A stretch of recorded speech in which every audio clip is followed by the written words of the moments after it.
Welcome back to the Rogue Wave podcast, the frequency for all things pop culture and the disruptors behind it. Again, just a reminder, we are going to go on vacation next week, which is fantastic. I can't wait. It's be very excited. What are you going to do on your vacation, Hassan? Are you going to watch more TV? No, I'm going to get work done. Nothing like a workcation. I'm actually going to do that too. I'm going to bring my laptop to the beach with me in the hopes that in the morning I get like an hour or two of writing done a day. And maybe organize my computer. You're going to be on vacation with your two kids and your wife, and you're going to try to get 2 hours of writing. Yes. So this is what happens though, right? So I do not buy it. So we're at a beach house, but the beach house has a pool.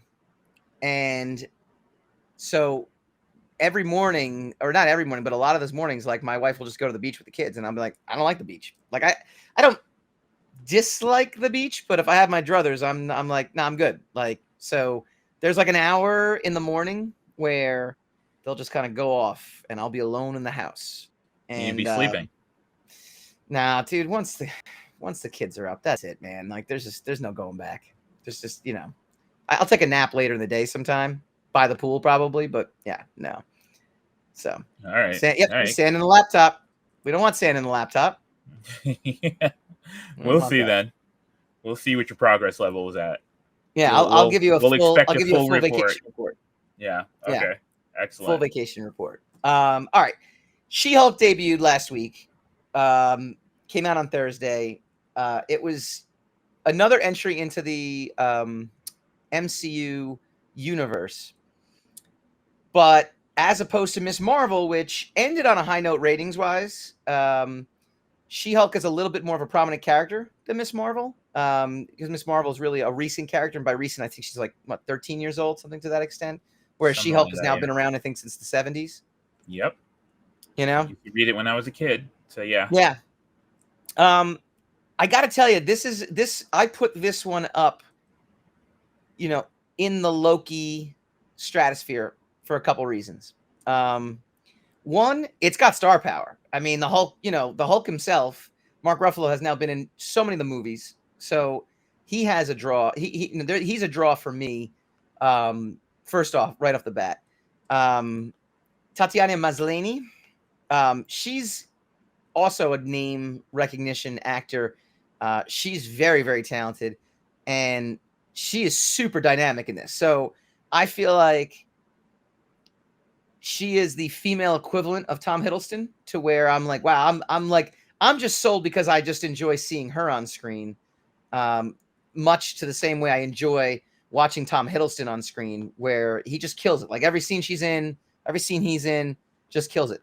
The third thing that I like about this right now, why I put this up very high in my rankings of MCU shows, though, so far, just from that initial pilot, my initial excitement level. You know how I gauge it by how excited am I to watch the next episode. Dude, we grew up with the Incredible Hulk as a series, as a TV series. There was watching this episode. I know this is a different Hulk. Smart Hulk is not, Lou Ferrigno and Bill Bixby. But there's a familiarity about like watching the Hulk in a TV series where I'm kind of like, yeah, you got me. Like, you got me just on that, on that alone. So super impressed with the first episode. The director had kind of said that it was going to be almost like a half-hour comedy kind of thing for him. I wouldn't go that far. I think it was very funny. I think it was a very lighthearted,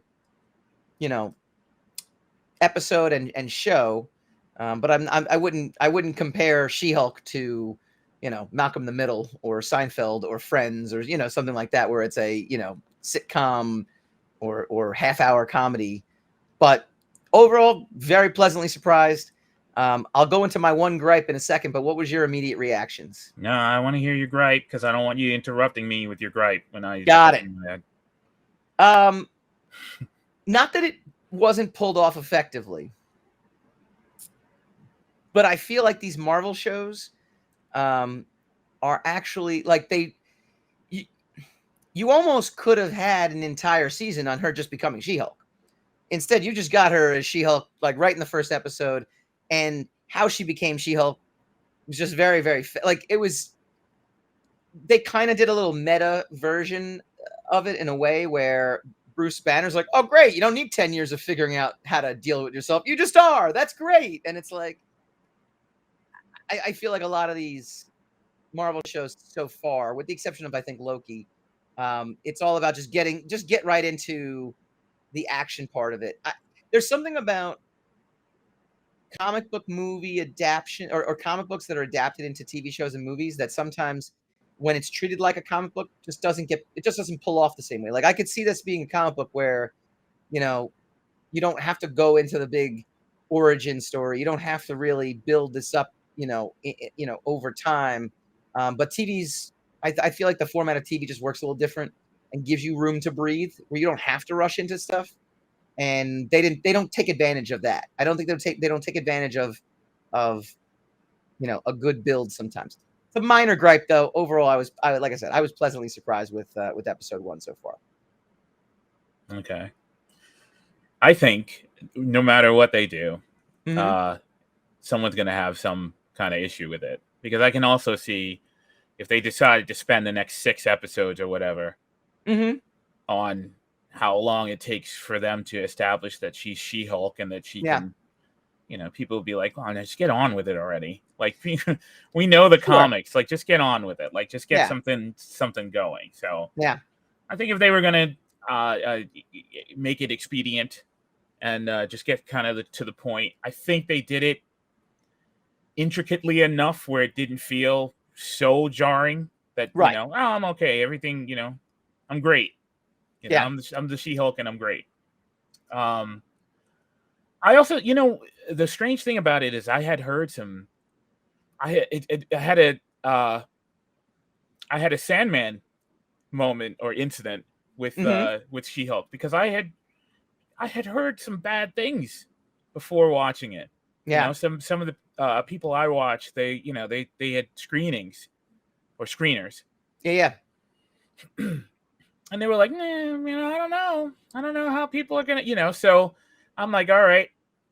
And I went into it all, kind of, cautiously optimistic, and I really enjoyed it. So then I come back to see, because a lot of times when I see people who have, have an opinion about a show, even if they promise not to have any spoilers, I still won't really engage. I won't watch them because so people can't help it sometimes, or sometimes they'll try to talk their way around something, and you can just figure out what they mean by them talking around it. So it's just, I don't find it always safe to watch people before you've digested material on your own. So when I see something, I go back to see what they had to say about it. And then I agree with you. I agree. I like seeing what other people initially thought and see if it lined up with what I thought. I agree. Yeah. But I mean, all the criticism disappeared. And suddenly it's like, it's a hit for another hit for the MCU. It's a hit for Disney Plus. I'm like, where did that all come from? Everyone was talking it before, like 6 hours ago. There were like 3 different sites that were down talking it. So, I'm kind of happy. It's very light in controversy. Yeah. And that it's just it's just a show that we're all gonna just watch and give it a day in court. No pun intended. Yeah. I'm happy it was kind of light on the comedy, but there was comedy in there. Yeah. It wasn't, because I don't know, man. I am not in touch with current audiences anymore, because suddenly the dinosaurs weren't dinosaur enough in Jurassic Park, and the jokes that made Ragnarok prominent were too jokey in Love and Thunder. So I'm like, all right, I don't understand. It seems like when the audience, and I don't mean this in any kind of a subversive way, when the audience is not willing to like something, they just they'll dislike something for the same reasons they liked something else, right? So it's there's kind of no rhyme or reason to it. To whether or not something is going to agree with the people or not. I think that's interesting though, because I think there's also like that famous, case, with the judge saying like, can you define what pornography is? And it's like, well, I know it when I see it. And I like in the case of Thor, for example, just using one of those examples, for some reason, yeah, Ragnarok, it worked for me, and in Love and Thunder, it didn't. And so I think sometimes it's also just the people trying to understand like, well, why didn't it work this time, or what is it about this that for some reason turned me off? And I mean, you and I can articulate, I think, reasons for why it does or doesn't work a little better than maybe some other folks, but at the same time, there's just something that's off about it. I mean, I think that's an acceptable Well, I way mean, to look at it as well. I'm not looking at it any other way. I'm just saying I don't know. There's no rhyme or reason to it. Just Right. like what you just took like 5 minutes to say. But anyway, I know it when I see it. there's Right? no rhyme or reason to it.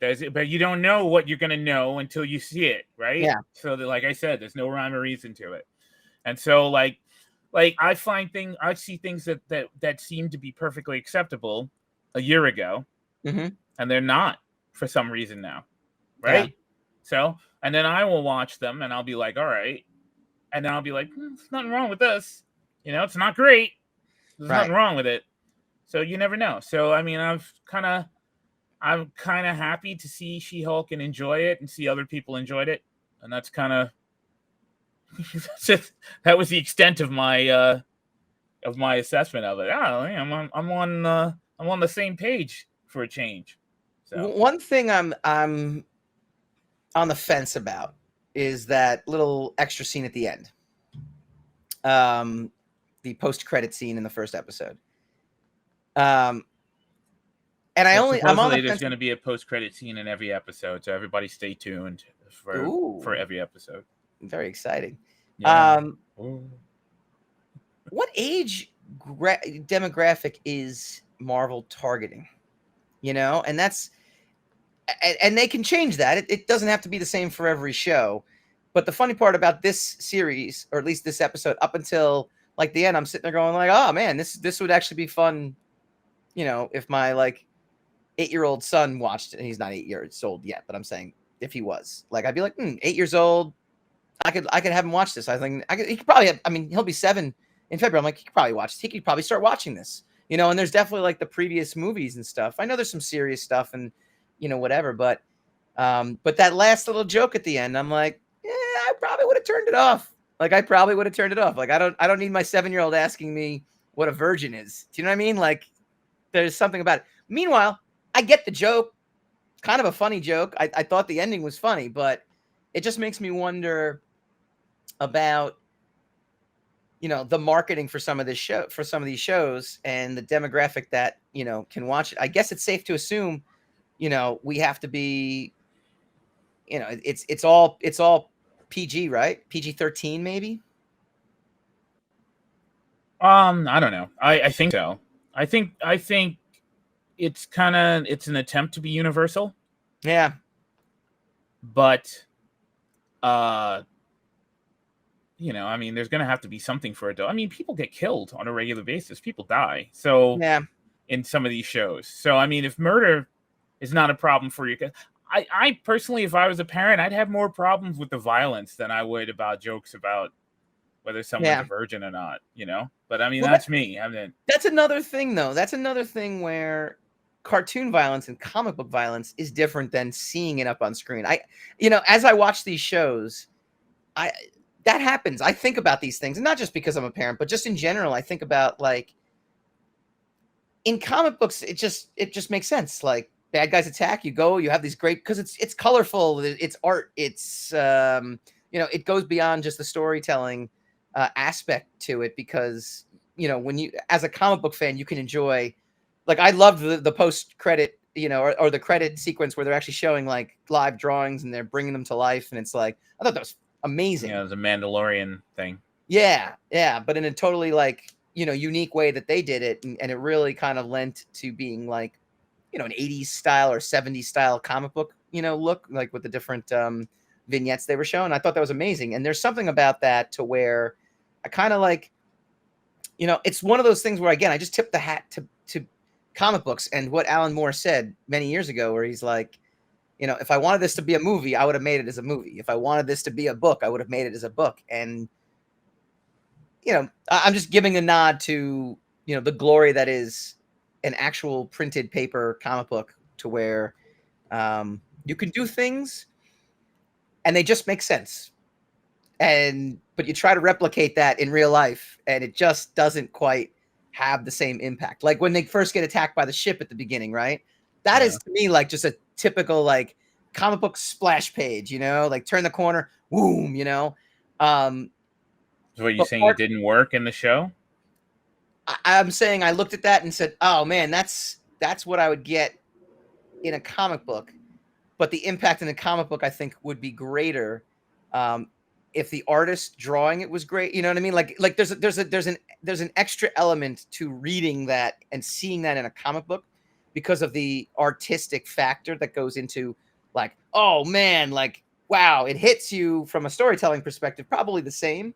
But maybe the visuals aren't as impressive as they might be in a comic book. Like, could you imagine if like Jim Lee drew an awesome spaceship intercepting, you know, She-Hulk and Hulk in a comic book, or Dale Keown, because he's a legendary Hulk artist. Like his line work, there was something about the impact that, you know, me as a comic book fan, you know, kind of tends to, you know, feel like that's better.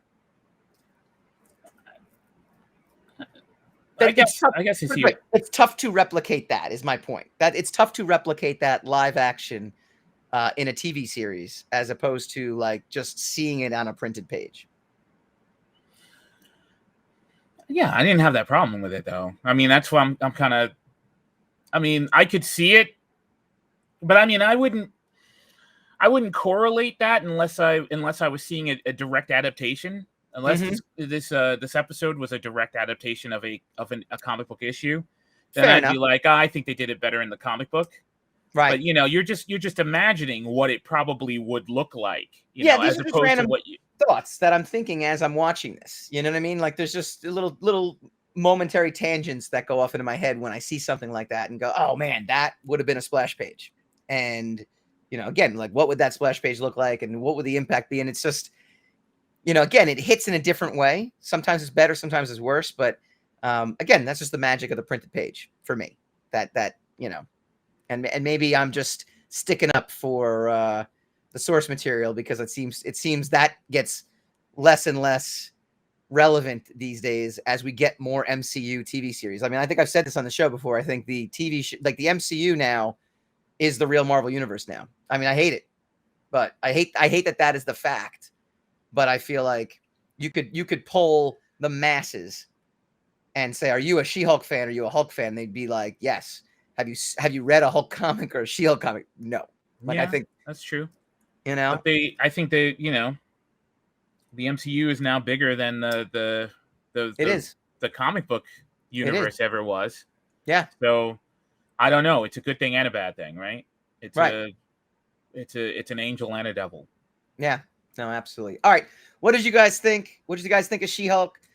Tune into the comments and you know, give us all that. We will, even on vacation, we will respond to the comments, because we all have phones and we can't get off them. And I check comments and I go back and forth. I'm going to try. I'm trying on vacation.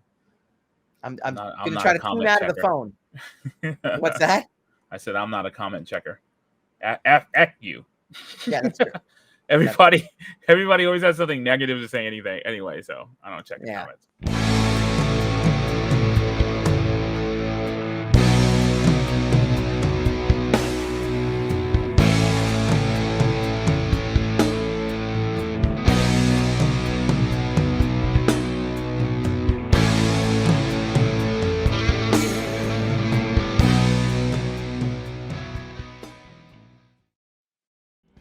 Hi guys, Mike Dolce here from the Rogue Wave podcast. If you like this video, please feel free to like, share, subscribe, all that fun stuff. It really helps us out. Leave a comment, let us know what you'd like to see in future episodes, and tune in every Wednesday night, 8 p.m. Eastern, for a brand new episode of the Rogue Wave podcast.